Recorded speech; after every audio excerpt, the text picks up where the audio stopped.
interesting story that you ran away from your home at 17 years old.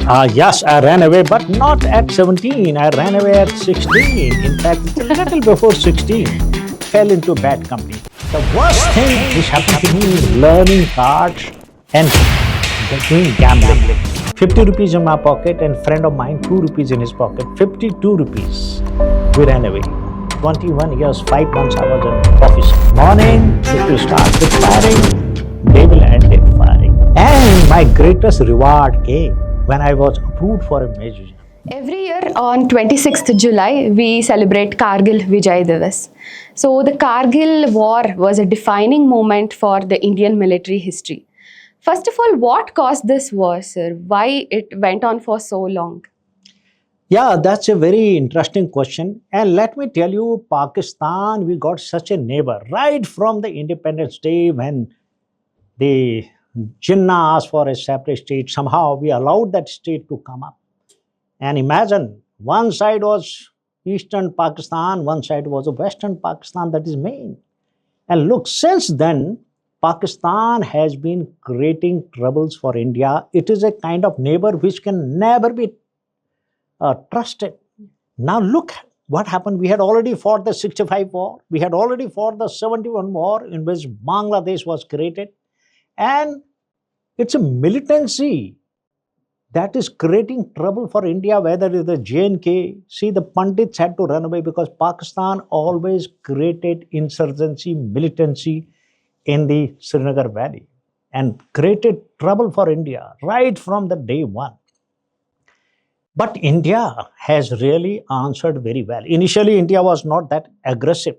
See what happened. It's a very interesting story. In 1909, Kargil War started. When exactly it started? See, there are so many posts along the border because I have served there. I have served in the Srinagar Valley. I have been to Dras and Kargil many times. Okay, I had one full posting in that area in Srinagar. So now what happened? Those posts, some of the posts along the border which are in the high altitude, which gets snow clad. And generally we withdraw in the winters, and in the summers we occupy because there is a Shimla agreement. As per that, we are not supposed to intrude in others' territory. At least we never expect the regular army to come and intrude. What Pakistan did, look at this now. Why it cannot be trusted? Our Prime Minister Vajpayee, I remember in the month of February, he went to Pakistan. Can you believe? He went by a bus. He went by a bus to Pakistan, the Prime Minister of India. He was given a warm welcome, received by Nawaz Sharif, who was the Prime Minister of Pakistan. And they signed an agreement, which is still called the Lahore Agreement, and which created a better understanding. And we thought now Pakistan will not indulge in these kind of activities. Nawaz Sharif understood there is no point having enmity with India. But who was the chief? Pervez Musharraf. What Pakistan has been doing, along with 3-4 journals, these people have been planning for the last 6-7 years. Even people say it was actually original plan of General Ziaul Haq. What did they plan? They said that we have to stop this National Highway 1 Alpha, which goes from Srinagar all the way to Leh and further beyond to Sachin Glacier. See, if you see the map of J&K, you follow this route. I have traveled in this route 2-3 times, all the way from Srinagar. And this route, once you reach to Dras and beyond, and in case Pakistan comes little forward, occupies our post, it can dominate these roads. Nothing can move in these roads. All the traffic will stop. And that's what Pakistan did. They had original plan. And Pervez Musharraf did not like this Lahore Agreement when Vajpayee and Nawaz Sharif signed it. Can you believe, as a general, he was absent in this. He didn't join Nawaz Sharif. And something was brewing up in Pakistan army, and in that February, it happened because they already had this plan in place, and gradually, once our troops withdrew, they occupied these posts. An stretch of nearly 150 kilometers on those hills, they occupied those tops, dominating the National Highway 1 Alpha. And look at this. And can you believe, if I remember correctly, 3rd of May 1999, one of the local guy, if I remember his name correctly, his name was Pashi something, a local guy. He went to look for his animals and he saw the Pakistani soldiers. He was shocked. And he had a binocular, he saw that. He was sure that someone from Pakistan is in these hills. He came, reported to the Indian military. Army couldn't believe it. How can this they do? Militants have been coming, but they were coming mainly in the J&K area, not in the Leh Ladakh area. Okay, this area was, there's no question of militancy in this area because the locals are supporting India. Whereas in the valley, situation was different. We never expected Pakistan to intrude from this area. And once he reported, we sent our patrols. Realize that, oh my God, these hills have been occupied by Pakistan. So you remember one of the patrol was sent. And if you remember, Captain Kalia, he was captured along with his 6 troops. He went to see what is happening, but he was captured. He was virtually tortured and killed. His dead body later returned. His hands, etc., everything was amputated by them. And now Indian Army was shocked. It's a serious threat. But in that area, priority, we never expected this kind of thing from Pakistan, this kind of treachery, particularly after the Lahore Agreement. And then gradually it takes army to build up. And then we took a lot of time. And the main areas which were dominating this road, the Tololing, the Tiger Hill, the top, which is called 5140, and numerous other such hills, which were dominating this road now. So they have to be captured. Now look, you can imagine, because the soldier who has served in these altitude areas, 13,000 and beyond, you can't even breathe properly. They have to climb up and fight the enemy which is occupying a post on top. You can imagine if somebody on the top is standing with an automatic rifle, even 30, 40 people may climb up. For him, it is an easy target. So this was the kind of scenario. But we alerted our Air Force. Our Air Force did a good job, but they had been warned by the Vajpayee government. They will not cross the border. Things may escalate. Their hands were virtually tied behind. But we also lost 2 aircrafts in this. But they did some damage. But it is difficult to pinpoint an attack, that too from your own side. It was a difficult operation for the Air Force. Anyway, then gradually army built up. We suffered casualties. Can you believe it? We lost 527 Jawans in this operation. And more than double than that got injured. Nearly 1,300 got injured. But Pakistan lost much more. And now what to do? See, one thing was to escalate the war by attacking Pakistan in other front. Today's India is perhaps that kind of India. If they have come here, we would have gone from some other sites, forced them to withdraw from here. That is the India of today. जो घर में घुस के मारते हैं. But that time, the government had its own problems. The international situation was a bit different. Now, once we started capturing Tololing, Tiger Hill, other hills along that, in the Batalik sector, and gradually our forces started dominating and Pakistan started losing the war, Pakistan kept saying that they are militants. They are not Pakistani regulars. It was a lie of the highest order. Because they were from Pakistan, themselves accepted it. The population accepted it. Those soldiers who got killed, their parents said he was in the NLI. Pakistan's Northern Light Infantry. Look at that. So this is what happened. So it was a great bravery from our soldiers. How 18 grenadiers, do you remember how they captured Tololing? Second Razrev, what a bravery they displayed. One Naga, what a great job they did. 13 Jackrav, Vikram Batra, how he captured the 5140 and participated in numerous operations. These were a really great achievement. And so many soldiers gave their life. There were 4 Parmveer Chakras. India salutes them even today. Now, this war became very famous. Though we had the greatest victory, Pakistan was completely subjugated, or it had to surrender. We took 93,000 prisoners in 1971 war. But that time the media was not that active. Kargil War, why it became famous, but every home we were seeing it in our TV. The reports had virtually reached in the hills. Even Vikram Batra's interview became so famous when he said, "Ye dil mange mo."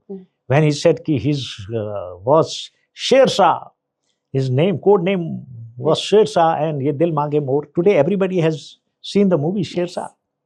Whole country knows. So the media and plus every household could see that. So this war caught the eyes of everyone, children to old people. We became aware what is this happening. But I think it was maturity of the Indian government. They did not allow this to escalate. Can you believe the Pakistan condition? Parvez Musharraf, who's the real guy who started this. One side he was doing this, and Nawaz Sharif is signing an agreement, Lahore Agreement, where Bajpayee received him by road. When he went by bus, it's a very interesting thing to do. This army plays its own game. Pakistan army dominates. And why Pakistan army generals survive? Because of their Hate India campaign. That's how they get the respect in the Pakistan. And he ran to China. But China did not hear that much. Can you believe it? And Nawaz Sharif ran to America. 4th of July is America's Independence Day. Nawaz Sharif wanted to meet Bill Clinton, but he hardly gave him time. He said, "You withdraw because whole world knows you are at fault. It is you who have done it." Nawaz Sharif pleaded, but he didn't listen. He said, "You have no choice but to withdraw." But by then, see, it had July. We virtually had thrown out Pakistanis from those hilltops. Pakistan lost a lot of troops in that. And they were forced to withdraw. Neither Chinese helped that time nor Americans helped. And India, see this, without becoming an aggressor. See, we said we will not cross the border. I think it was more of so that we get international kind of support gradually. Though otherwise China and America were pro-Pakistan, they also couldn't support Pakistan because whole world knew they are at fault. And gradually, because I know that area, there is hardly any troops there. We built up our troops. We sent the troops from Srinagar. We sent the troops from Leh Ladakh. We gradually built up.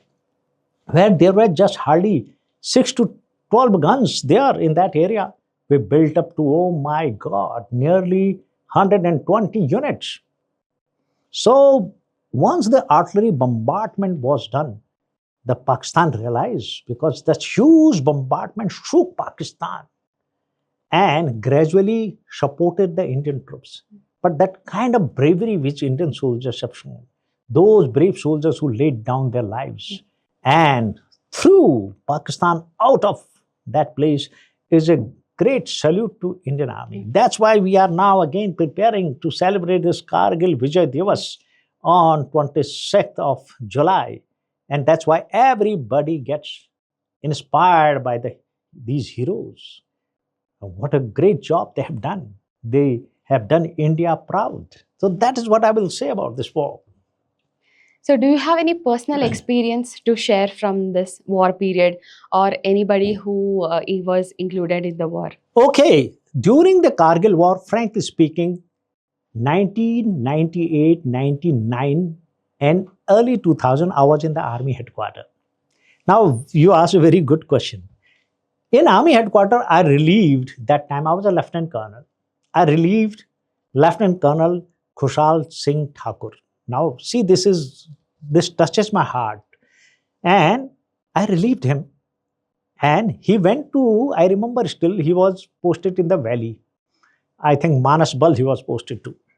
And his 2IC, he had just done a course with me in 99 only, just before the Kargil War, 3 months, 4 months before the Kargil War.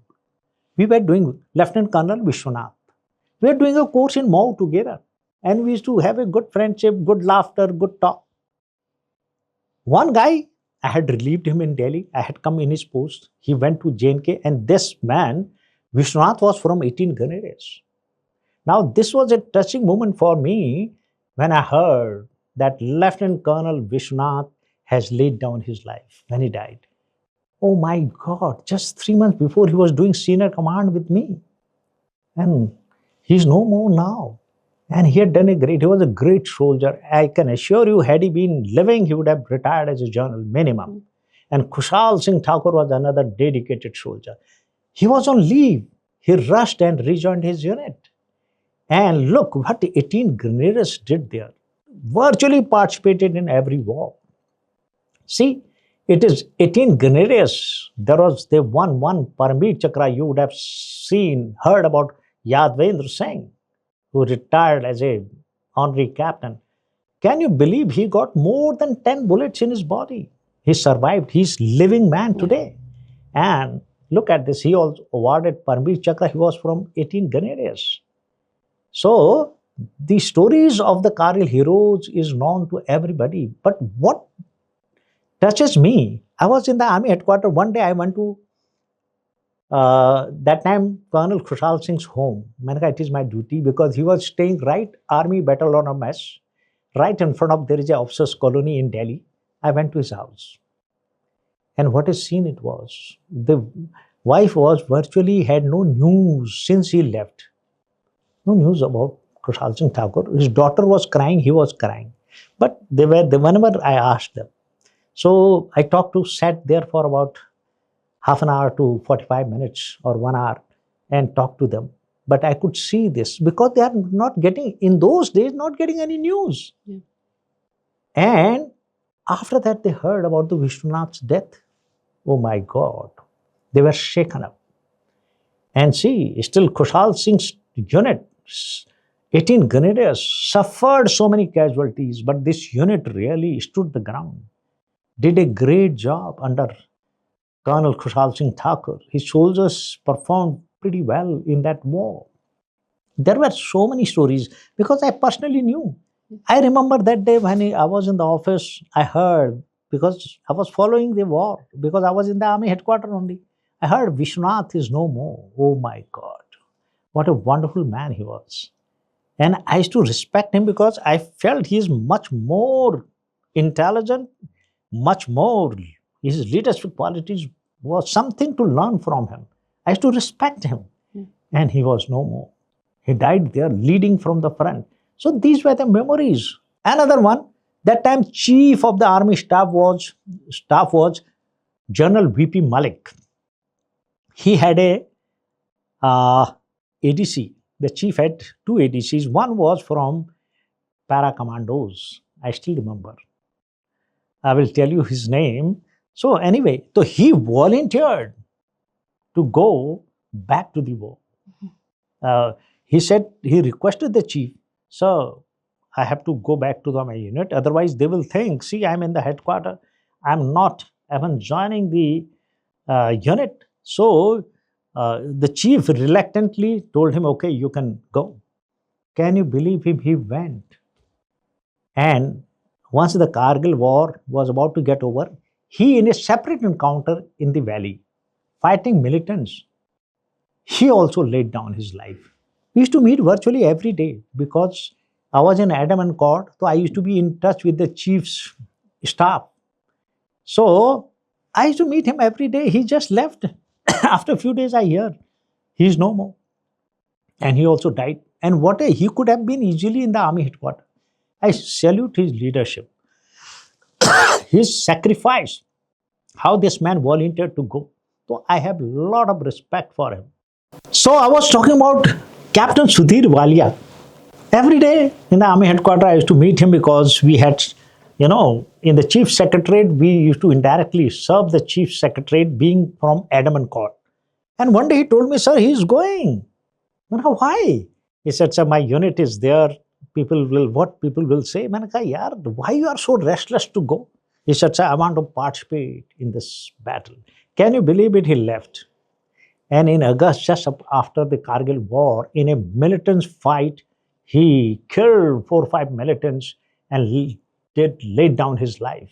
He also got Ashok Chakra.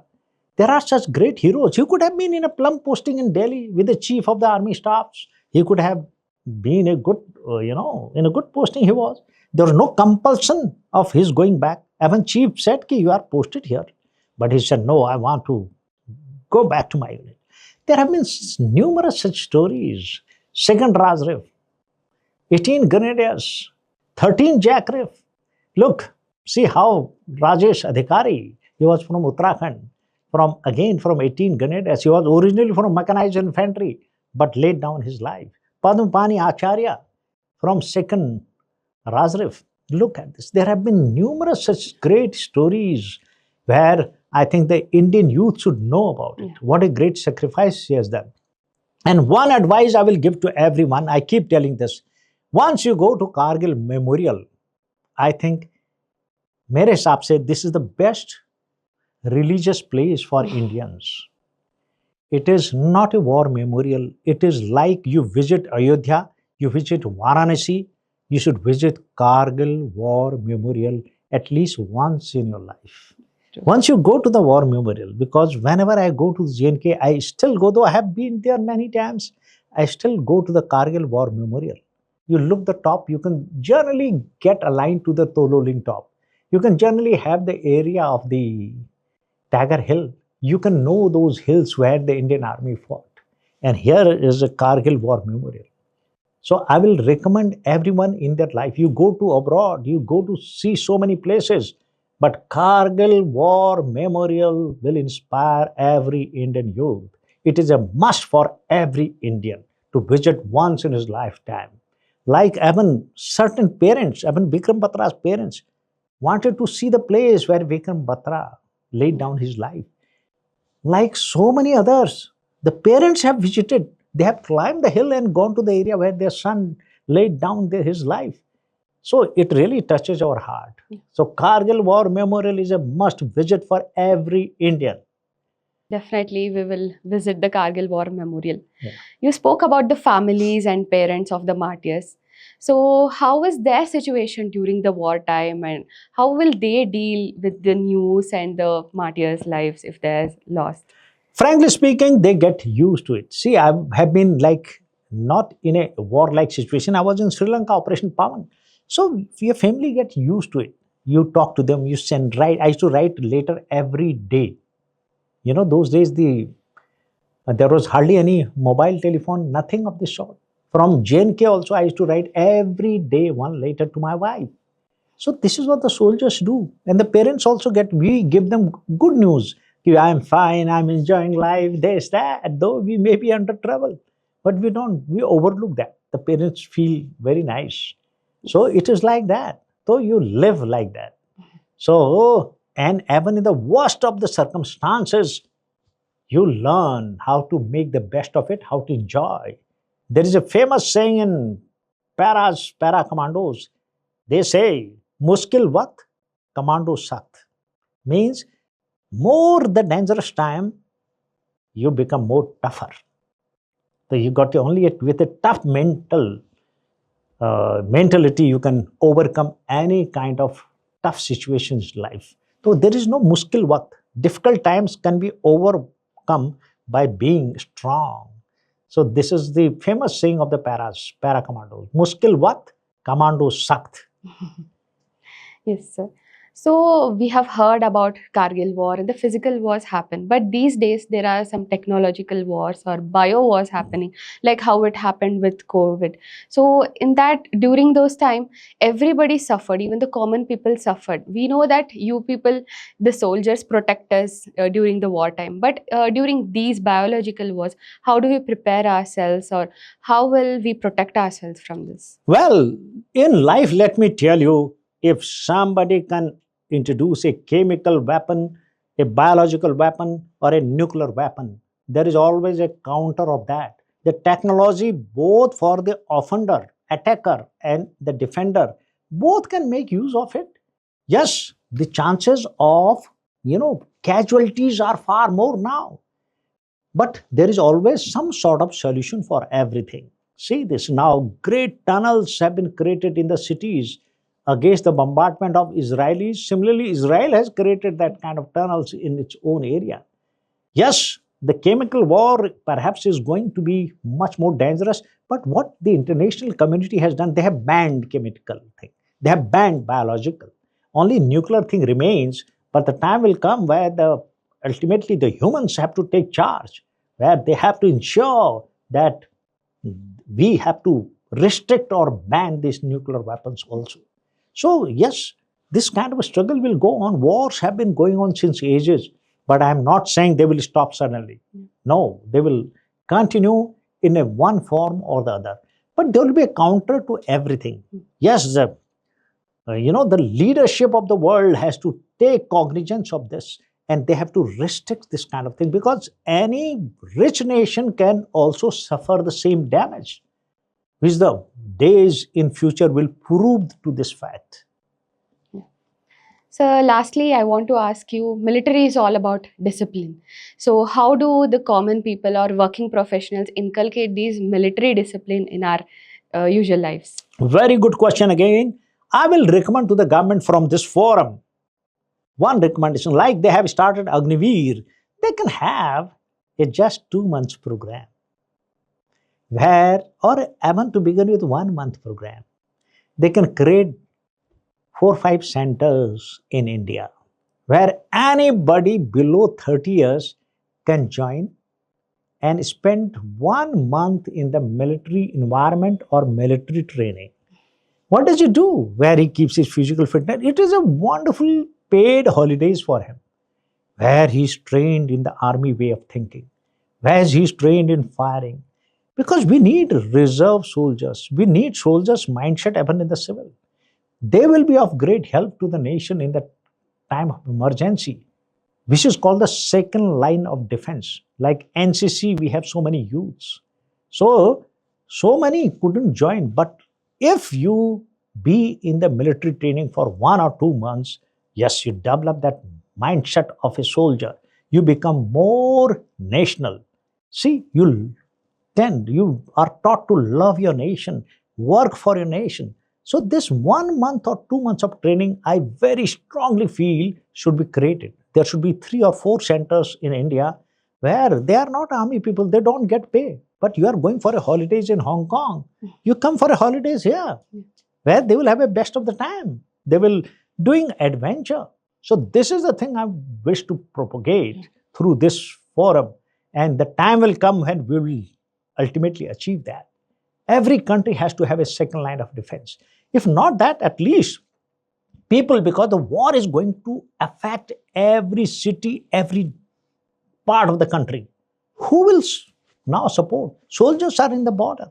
Who will fight here in the sense for this kind of calamity? So these people can get together and overcome the situation very, very quickly. So that's what I very strongly feel. Sir, after retirement, how is your life? So you have started SSB Coaching Academy and Agniveer. Tell us about that. Oh my God, this is the best life I'm leading now. Enjoying. I never feel I've retired, because every day I'm in action, because I'm doing again the thing which I love. I love to train youth. I love to inspire them, motivate them to join the armed forces. I love to inculcate in them those officer-like qualities and make them better leaders. And I ensure that they achieve their goal in life. So what better job I can have? So this is what I am doing, and I feel very satisfied with this kind of job. So this message must go to every youth that it's your army. You can join as an Agniveer, there is no problem, and serve for some time, because the Agniveer also is going to be sort of, government is going to bring out so many changes in that. The entire scheme will become very lucrative. This is my forecast. It will happen in the days to come. And or even from there, you become an officer. You can, I have become from a Jaman, I have become a general. See this. So for you, the doors are always open. If you are positive, if you have the passion, the doors are always open for you. One door closes, two open. So similarly, these youth, I try and inspire and motivate them. Yes, you can achieve your goal. Second thing, I tell them there cannot be any better profession than the armed forces. My God, the best profession. You may be thinking I went through a lot of trouble, but every day I have enjoyed in the army. Can you believe I still miss it? If given a choice, I will join the army without even any pay. Without even pay. Because the life is so attractive. If you don't join the army, you are missing something in life. That's what I tell these youth. Beautiful life. The government looks after you even after retirement. And you do such a wonderful job. You see the entire world. See, I've been to England as a in a part of delegation with the Chief of the Army Staff. I have served in Sri Lanka. I have served in Bhutan. I have headed a delegation to Nepal. You get to see the whole world, and you see the whole India. You serve every part of the country, and you enjoy every day of it. It is not that you are always fighting. Even on those fighting days, you really enjoy. So that's the beauty, how you take it. So even these kind of difficult situations, you learn to overcome them and yet enjoy the life. So, as they say, once a soldier, always a soldier. You have been serving the nation even after your retirement. You have been trying to coach the upcoming military people. Thank you so much for joining us at Bharatmandiram podcast. Thank you, Bharatmandiram. Once again, I wish you the very best. Carry on with this. Since you are focusing more on soldiers, you will certainly find a wonderful kind of, success in the days to come, because this is what the youth wants to know, the country wants to know. So all the best to you. Thank you, sir. Thank you. See you soon with a new story, new conversation, and a new episode. Stay tuned and subscribe Bharat Mandiram.